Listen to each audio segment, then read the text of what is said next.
Hello, my name is Simon. Welcome to Why Is That, a free speech platform where we explore big ideas and the controversies of our time. Hello, beloveds, and welcome to the first episode of Why Is That, a show exploring big ideas and the controversies of our time. Today we're joined with special guest Danny Duchamp, Kiwi YouTuber.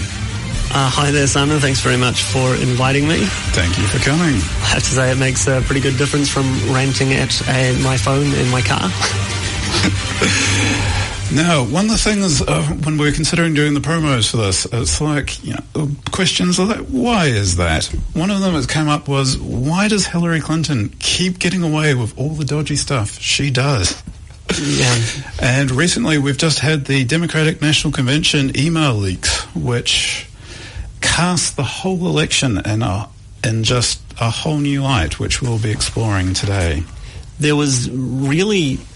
It was unabashedly anti-Bernie Sanders. There were a lot of suspicions before that from his supporters that there was something going wrong with the Democratic Party, that they were taking sides when they really shouldn't have been. They're supposed to be a neutral entity. And all of their fears were confirmed, with the exception of necessarily actually rigging votes, which we still don't know. But beyond that, everything that everyone was worried about was confirmed. But yeah, it's one thing to, I have that feeling, but to have the evidence you can go and look at the emails show a collusion between the Clinton camp, the Democratic National Convention, and even the media. You had reporters sending their articles to the Democratic National Convention before they sent it to their editors to make sure it was in line with the party. How communist is that? Yeah, it's also not particularly fair and democratic, making the party's name kind of ironic at this point. Well, even much has been discussed about the superdelegate system. I mean, she was already 500 up votes before the whole process even began. It's also arguable that a lot of the Bernie supporters who would have voted Bernie didn't bother coming out because he was already he'd already tanked, he'd already lost because of the polls shown with the superdelegates. It's also worth noting that they didn't used to show them with their superdelegates. With most elections previously, most of the primaries, when they were reporting on it, they just show the delegates because the superdelegates are unbound. They can still change. But with these ones, they actually showed the superdelegates, which some would say was an attempt to make it look like Hillary was inevitable. Which these leaks of these emails would be pretty convergent with that, wouldn't you say? Oh, very much so. And I mean, when you look at some of the things, if you just look up online about the DNC leaks that appeared on WikiLeaks, I mean, some of them accusing the Clinton campaign of money laundering through state parties, the smaller parties in the states.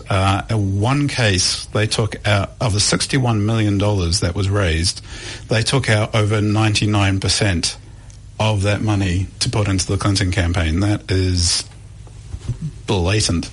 Yeah, well, there's no chance of Hillary being punished for any of this. I mean, it's been pretty much established that she isn't beholden to the laws that you and I usually are, or the rules that you and I usually are.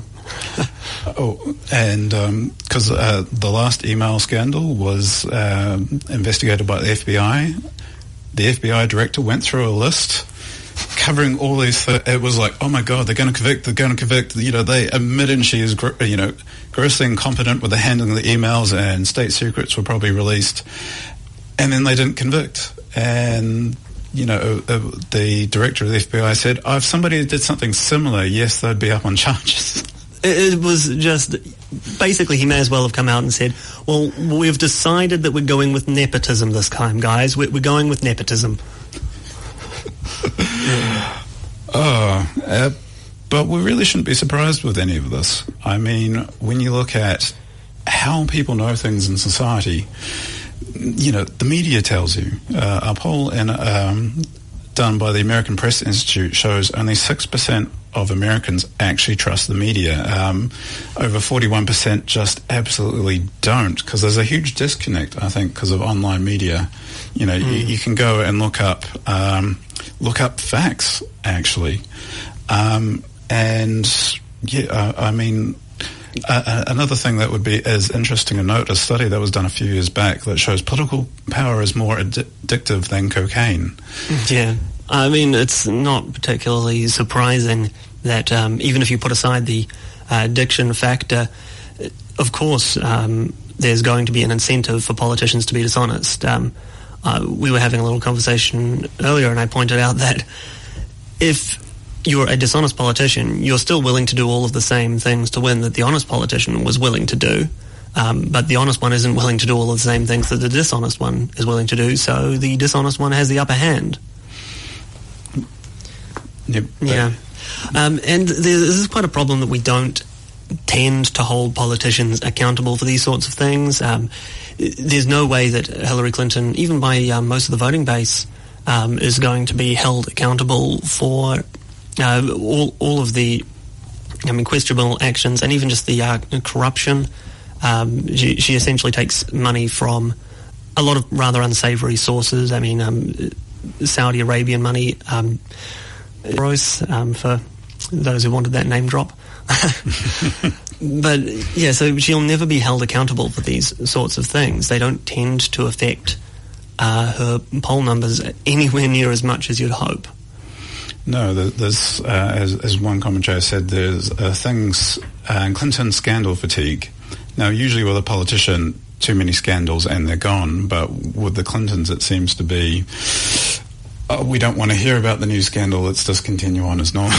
Yeah, well, the people have already said, look, we don't care how many scandals she has. She is a woman, and we want this to happen. Like, we can't think of ourselves as progressive until we elect a woman, so just can you please stop telling us these unpleasant facts about her? Yes, we've elected a black president, now we need to do a woman president, and after that, who knows? Trans president? I don't know. Are they going to go for a trans president? Maybe go for Bruce Jenner, Caitlyn Jenner, whatever I'm meant to call her? Oh, no, a Republican, so not a real. Oh, right, that's not a real trans person, I forgot. But you might be wondering, as we're recording this in New Zealand, what this has to do with us. Well, when you see the corruption and collusion between the government and the media there and them controlling the narrative, where do we get our news from? We're just inundated by overseas sources, which are obviously corrupt and controlled. Yeah, I mean, I don't think that it's entirely surprising that we're focusing on the American election. Let's be honest here, this one is just far too entertaining to not look at it. Between Trump, Sanders, Clinton, just the entire thing is a circus at this point. So, of course, we're talking about it. It's amazing. I have a political studies degree, and it's just like, why would you care? It's pretty. I mean, most people around the world care about the American election because it's going to affect them in one way or another. But it's just like the establishments are they're not inspiring whatsoever. And with Trump and Sanders and the anti-establishment feeling, people feel like they're actually being heard. There's a voice to relate to. Especially with the Trump side now that the Sanders side of things seems to be completely gone, unless there's some kind of about face and Hillary does actually get brought up for the crimes she's committed. Then it looks like there's going to be only one anti-establishment candidate left in the race. Well, there are... I read an article today, the Bernie army will fight on. Probably without Bernie. This is the odd thing. That is weird. Well, basically, a whole lot of people who really want socialism at this point in America, so they're going to go with that. And not just they want socialism, but they want to end what they see as capitalism and what maybe some more right-wing people would see as corporatism. Essentially corruption between the political party and big money interests. And Bernie represented a way of breaking away from that. So I think even though Bernie is at this point out of the race, there's still an enormous amount of people who have sort of found one another and have rallied around this idea that we need to get money out of politics. But that Bernie army, in the absence of Bernie, I have to think that they'll go to Trump, which might sound weird seeing as how they're going from a very, very left-wing to a somewhat right-wing candidate. But Trump does represent a way of combating that corporatism too. I mean, he doesn't accept big money interests, so voting for Trump is providing an incentive for politicians to no longer do that. Well, it's funny you mentioned that because Rand Paul supporters, a lot of them went over to Bernie after he pulled out. It went from, right-wing libertarian to this tax and big government. It was quite astounding, actually. Yeah. I mean, I think those are really just the political... they're doing some kind of Bachelor of Political Science, and they have just started, and at this point all they know is that they hate the establishment. And why wouldn't you? Yeah, you got to hand it to them. That's not a bad answer. And also, as journalist Milo Yiannopoulos would say, the left doesn't throw out its bad actors. In the right, it's sort of like, yes, we will knife this person and I can advance in career a little bit. Yeah. Well, I think it's because in America at least, the left has been in power for the last 8 years. So they sort of haven't had a need to throw out their bad actors. And it's not just in power politically, but also if you look at the people in power in like universities, at high administrative positions, and even just the professors, they're all very left-wing people. In the media, there's a strong push for you to be left-wing. There's a wonderful book by Ben Shapiro. There's an American journalist and political commentator called Primetime Propaganda, that was the one. And essentially it talks about how you're required to be left-wing if you want to get a job in Hollywood or in any of the media in America. And with the left having all that power, why do they need to throw out their bad actors? They're already winning. They can just get anyone in, so long as they're in the left, they can just join the echo chamber. No one's going to criticize them. It's also quite interesting to note, a lot of places like Detroit and Chicago have had Democratic mayors and administrations for 70 to 80 years. The most run-down places. Yeah. They've just kept voting them decade after decade. They do. I mean, they're hotbeds of crime, and there's an enormous amount of... some would say that it springs from sort of the broken families that exist there a lot. The cities, that do seem to be very heavily pushing for the sort of social support. But what that tends to do is actually stop requiring people to take initiative on their own. They are no longer required to, support themselves, and so those kind of societal structures like families and communities that would usually form in order to protect people don't have to form in the absence of that personal responsibility that a right-wing government is going to require of people. Yeah, well, a lot of, about, was it 70% of households in the black community are single mother households? Yeah. Who are effectively married to the state to get, the money to survive. So, people tend to vote for bigger government for more support. And then more support results in more broken households and therefore more people who are going to vote for more support. I thought it was coming back to Hillary and Trump. Well, it's more Republican and Democrat. There were protests outside the Republican National Convention, but not many. And a lot of them, it seems, were organised by the Democratic National Convention. They even one stage, and the email leaks talking about we need to send interns to help boost the numbers because there's not many people there. But outside the Democratic National Convention, there were thousands and thousands of, people like Black Lives Matter and groups like that. Basically, what do you call them? Leftist protest groups. Most of them almost professional protesters. Well, there have been a lot of accusations. I haven't seen any hard evidence, but there's certainly been a lot of rumours that many of them are legitimately professional protesters. Oh yeah, what's his name? He's often referred to as Black Hitler. He was going, I've got the funding from my organisation to go and press to... Ghazi Koto. Is that the... That's the guy I've heard referred to as Black Hitler. Oh, well, I think there's several of them. Okay. The one who said, I'm not gay, that's a European construct. I'm a same-sex loving... Yeah, that's Ghazi Koto. Oh, yeah. But yes, some of the things that come out in the Democratic National Convention leaks are just, after months and months of accusing the Trump campaign of racism, you've got in their internal emails them referring to Latino outreach as Taco Bowl Taco Bell engagement, which also it's funny because the whole racist against Mexicans. Mexican's not a race. Hispanic is not a race. Latino is not a race. Various degrees of culture, really. They are to some extent. There is where a race starts and ends is kind of arbitrary anyway. It's not. Scientists don't talk about races. The closest thing that you have in the actual science is like haplogroups. But so where a race begins and ends isn't particularly precise anyway. So if you want to call Hispanics a race, sure, whatever.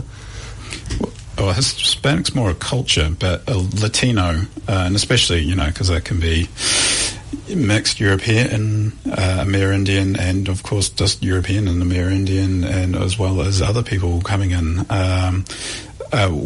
While we're talking about this, there's one thing to, if you're talking about Mexican and Mexican culture, you're talking about a culture, and culture can be critiqued. A big thing of the show is we want it to be a free speech platform. If you can't talk about culture, if that's shut down by calls of racism, etc., how is it going to fix itself if it goes wrong? Well, yeah, the example you were bringing up before with those heavily black neighborhoods, but they're really poor urban neighborhoods that do happen to be majority black. But either way, those neighborhoods in America are in a really bad way a lot of the time, and there's a lot of crime in those areas. Because it's been taboo, it's been thought of as racist to criticize the culture in those areas. Those areas have gotten a lot worse. There's Thomas Sowell, who's an American intellectual who I quite like. He found that he at least, this is where I heard this, he brought up that in Germany, when they had these black populations who were actually mostly immigrated from America, they actually didn't have any of the same differences in terms of crime rates or IQ levels or whatever that they have in America, showing that it's really a culture thing. It's a culture that's been allowed to sort of breed in America, has been able to grow in America as opposed to any kind of racial element. But because critiquing that culture is seen as racist, then we can't actually find the real cause behind it, which doesn't turn out to be race, but we'll never get there until we can actually talk about that culture. And you also see the rise of black Republicans, who are... everybody we mention on the show, feel free to look up online. We encourage you. And two lovely ladies, that would be good. Diamond and Silk. Those two are amazing. Yeah. It's just, because we were talking about before the show, well, I might have been talking with somebody else, sorry, but, about how Obama was the hope and change candidate. And a lot of people were like, is Trump the real hope and change candidate? Or is it, nobody's expecting a great deal from Hillary, I don't think. I think it would be a team win for Hillary if she gets it, but it'll be a Trump win if the Republicans... Yes. If you're voting... I think anyone voting for Hillary, let's be honest, there's two reasons. It's people who have bought this Trump is a racist thing and don't, they want to vote against the racist because I'm so progressive and good and I'm voting against this person who's been branded as a racist. Look how good I am. That's one reason. And the other one is I'm voting for a woman. Look how good I am. It's virtue signaling, trying to show off how good they are and progressive they are is the only real reasons people are voting for Hillary. I don't think anyone actually thinks that she would be a good leader or has actually thought through what she'd be like as a leader. And just to the extent, a lot of progressives, because one of the things Trump's famous, we're going to build a wall speech, and he would say, some of the people they send us, some of them are rapists, some of them this, some of them that. I'm sure some of them are good people. They're like, Trump's a racist against Mexicans. But he was bringing up, it was like some of them are rapists. There was a report. I urge people to, look this up online about how 80% of women crossing illegally into America are raped. And that's a horrific humanitarian, I would say, crisis. And people are ignoring it to attack Trump as a racist. I have heard that stat actually questions for its validity about using their definition of rape. It was apparently quite broad, including things like, have you ever had sex while drunk? I thought that was rape culture in general, not just... No, and that statistic, as far as I can tell, is part of that whole thing. But, but nonetheless, Trump's speech... That, I think, is the perfect example of how the media has been slandering him.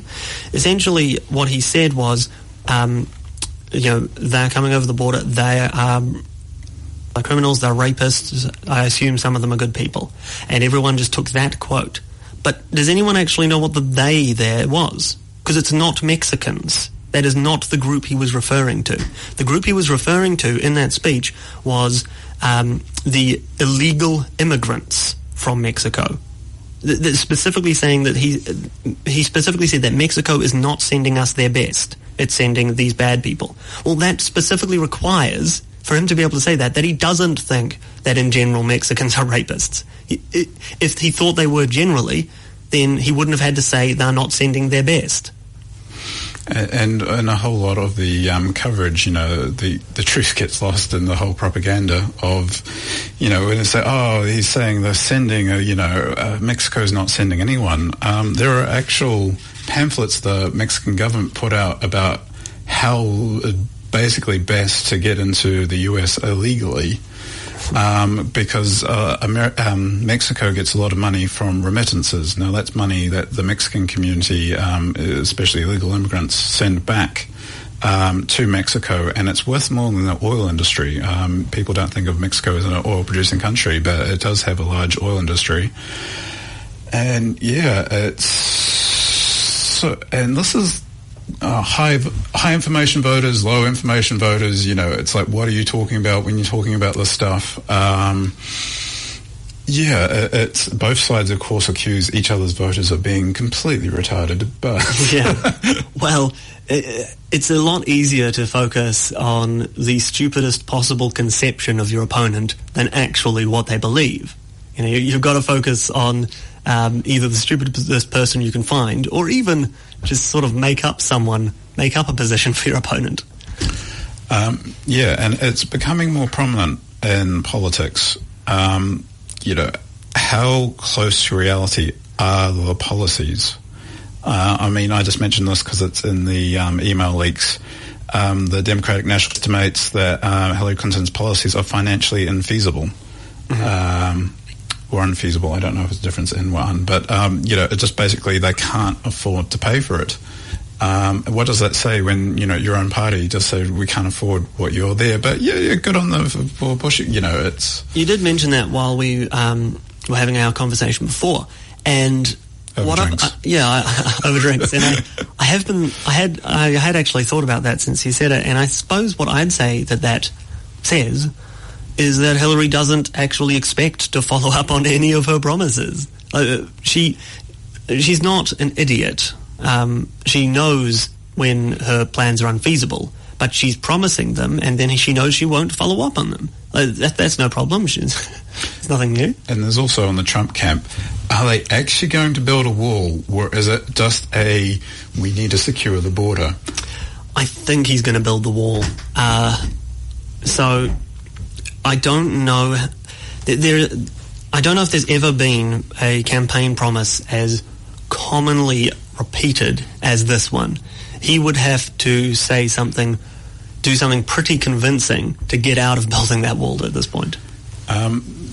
Yeah, because it's important to know, because it's like, Donald Trump's just picking on Mexicans. If you look at the stats because illegal immigrants usually don't pay tax, and the money they send out of the country, it's actually costing them tens of billions of dollars, worked out to something over $2,000 per US household. Why should citizens have to pay for that? I heard a story of a young Hispanic man who said his family immigrated from Mexico. He said he's got no sympathy for people who do it illegally, because he had to be separated from his father from ages 3 to 8, and because they were trying to do it legally. They did everything legitly and above board, and so then these people who come over and they can even get benefits and driver's licenses, and it's like, well, you're not on the system, you're not a citizen. How do they? Yeah, it is true. I don't understand how they don't have a system in place to stop that. Now, it is a rather strange position that the American left seems to have, and it seems to be also parroted a lot in Europe in a lot of places. But it's that there's something racist about wanting to stop illegal immigration. But it's illegal. If you think that these people should be allowed to come in to the country, surely what you'd be advocating for is that we loosen immigration laws. It's like, no, just don't enforce the laws. What is wrong with you? I don't understand that position. And there's always emotional arguments behind that. It's like, they just want a better life, and this is a big thing that's coming up in politics, especially with the US being, leader of the free world and all that. What integrity can be expected in governments all around the world, especially if the US becomes a banana republic? I'm sorry, but Hillary Clinton has done some really illegal stuff. A big thing I talk about is when the Benghazi attack, they blamed it on a guy who did a YouTube video and threw him in jail for a year, even though they knew it was just a cover story, but a man lost a year of his life in jail just for Hillary Clinton's lie. I can't get how people don't get outraged by that. Well, the system is not going to punish her, so the people have to. Just vote against her. Yes, that's if you're an American voter and you're hearing this, yes, vote Trump. Yeah, at this point, anyone but Hillary really should be your vote. Well, just quickly, we're running out of time, 1 minute. But yes, the American Green Party should actually do quite well out of the Democrats not doing well image-wise. Well, that's just part of the left collapsing everywhere, isn't it? They don't have a chance here. They haven't for a while, and it seems like they're collapsing in America too. Okay, well, to round off the show, Danny, where can we find you if we want to find out more of your content? Just go to youtube.com/Danny Duchamp, DANNYDUCHAMP, and you can see me ranting in my car that for some reason a few thousand people watch. I don't know why. Because it's so entertaining, Danny. Just to leave you with this final thought, we've talked about a lot of big issues on a lot of areas, but it's one of the things I want to drive home with this show is, there's an old saying, you might not be interested in war, but war is interested in you. If you can ignore a lot of these issues, but one way or another, it's going to affect your life.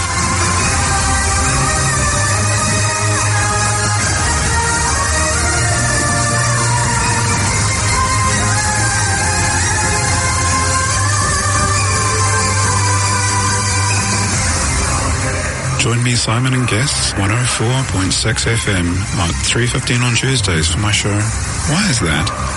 Or anytime online at Planet